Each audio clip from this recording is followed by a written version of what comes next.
خطاب کی بات کی جائے تو آپ کو پتہ ہے اس میں کیا کہا ہے؟ اس میں کس کو مبارکباد دی آپ نے؟ گیس کریں کس کو مبارکباد دی ہوگی اس نے؟ جی ہاں، اس نے اس شخص کو مبارکباد دی ہے کہ جو غزہ میں 17,000 سے زائد بچوں کا قاتل ہے. اس نے اس شخص کو مبارکباد دی ہے جس نے غزہ کو ملبے کا ڈھیر بنا دیا ہے. اس نے اس شخص کو مبارکباد دی ہے کہ جو وار کرمنل ہے. اور ایک تو ہوتا ہے نا کسی چیز پر کوئی ڈسپیوٹ ہو، وہ تسلیم شدہ وار کرمنل ہے. بنیامین نتنیاہو، انہوں نے کنگریچولیٹ کیا ہے امریکی صدر نے کہ میں بنیامین نتنیاہو پرائم منسٹر اسرائیل کو مبارکباد دینا چاہتا ہوں، اور میں آئی ڈی ایف کو مبارکباد دینا چاہتا ہوں، اسرائیل ڈیفنس فورس کو. یعنی آپ یہ ایکویشن دیکھیں ذرا کہ ہم نامزد کر رہے ہیں ڈونلڈ ٹرمپ کو نوبیل پیس پرائز کے لیے. ڈونلڈ ٹرمپ مبارکباد دے رہا ہے اسرائیلی وزیر اعظم کو جو کہ غزہ کے بچوں کا قاتل ہے. تو اس سے ہمیں خود سیلف اکاؤنٹیبلٹی کر لینی چاہیے کہ ہم کس جانب کھڑے ہیں. اچھا جی، ایک اور مذاق جو اس وقت ویسٹرن میڈیا کر رہا ہے وہ یہ کر رہا ہے کہ جی دنیا میں امن کے لیے یہ ضروری تھا کہ ایران کی نیوکلیئر جو سائٹس ہیں ان پر حملہ کیا جائے، اور یہ بہت بڑا کارنامہ سر انجام دیا ڈونلڈ ٹرمپ نے. تو ذرا ایک نظر ہم ڈالتے ہیں افغانستان، عراق، فلسطین، لیبیا، شام، لبنان، یمن، یہ سب وہ مسلم ممالک ہیں کہ جن پر براہ راست یا پھر انڈائریکٹ حملہ کرنے اور تباہی و بربادی لانے میں امریکہ کا کلیدی کردار رہا ہے. اور ہر دفعہ امریکہ اور ویسٹرن میڈیا یہی کہتا رہا ہے کہ یہ دنیا کے امن کے لیے خطرہ ہے، اور اس کے بعد جو ہوا وہ آپ کے سامنے ہے. صرف آپ عراق کی مثال لے لیں. عراق کے حوالے سے کتنا بڑا جھوٹ گھڑا امریکہ نے اور اس کے اتحادیوں نے، یو کے نے، کہ جی عراق میں ویپنز آف میس ڈسٹرکشن ہے، اور پھر لاکھوں عراقیوں کو موت کی گھاٹ اتار دیا. نتیجہ کیا نکلا؟ کہیں سے WMDs نہیں نکلے، کیونکہ ہوتے تو نکلتے. خیر،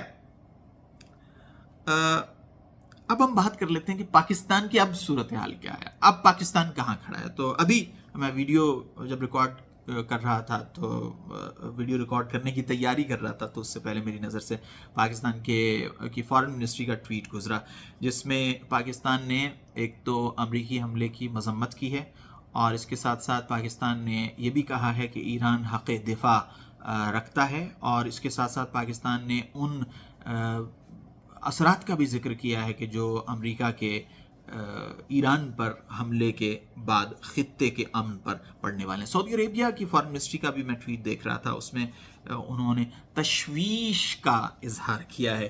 لیکن پاکستان سمیت تمام تر مسلم ممالک کو یہ پتہ ہونا چاہیے کہ اسرائیل آپ کی مذمتوں کو کتنی لفٹ کرواتا ہے، یا امریکہ آپ کی مذمتوں کو کتنی لفٹ کراتا ہے. امریکہ تو اقوام متحدہ کو کسی خاطر میں نہیں لاتا، اور اسرائیل تو اقوام متحدہ کی قراردادوں کو کسی خاطر میں نہیں لاتا. وہ اقوام متحدہ کے جس کی قرارداد کے نتیجے میں وہ اس کو فلسطین میں رہنے کا جو حق ہے اور فلسطین میں جو اپنا ملک بنانے کا جو حق ہے وہ تسلیم کیا گیا تھا، وہ اس اقوام متحدہ کو نہیں مانتا. اور یہ پہلی مرتبہ نہیں ہوا، یہ پہلی مرتبہ نہیں ہوا کہ اسرائیل نے ایسی حرکت کی ہے. اس سے قبل 1981 میں وہ عراق کی نیوکلیر جو تنصیبات تھیں ان پر حملہ کر چکا ہے، اور اس پر اقوام متحدہ کی ایک قرارداد موجود ہے.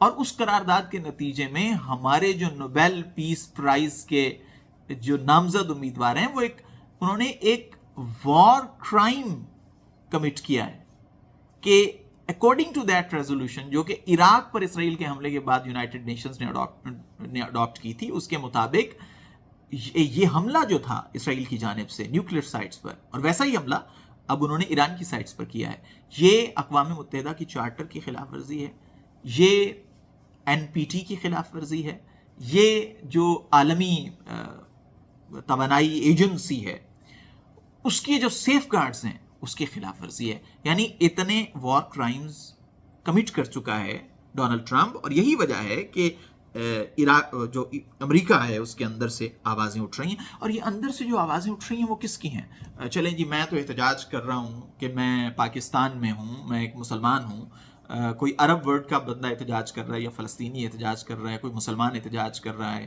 ایرانی احتجاج کر رہے ہیں، بات سمجھ میں آتی ہے.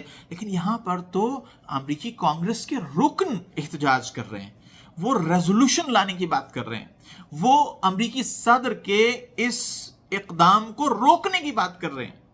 کیوں؟ بیکاز امریکی صدر ڈونلڈ ٹرمپ نے اقوام متحدہ کے چارٹر کی بھی خلاف ورزی کی ہے، امریکی صدر ڈونلڈ ٹرمپ نے NPT کی بھی خلاف ورزی کی ہے، امریکی صدر ڈونلڈ ٹرمپ نے IAEA کے سیف گارڈز کی بھی خلاف ورزی کی ہے، اور امریکی صدر ڈونلڈ ٹرمپ نے اپنے ہی ملک کے آئین کی بھی خلاف ورزی کی ہے. تو اب یہ کہا جا رہا ہے کہ پاکستان کو چاہیے کہ وہ اپنی یہ ریکمنڈیشن جو ہے وہ واپس لے لے، لیکن میرا خیال یہی ہے کہ اس کو واپس لینے سے بھی اب کوئی فرق پڑنے والا نہیں ہے. تو اگلی ویڈیو میں آپ سے پھر ملاقات ہوگی، تب تک کے لیے اجازت دیجیے، خدا حافظ.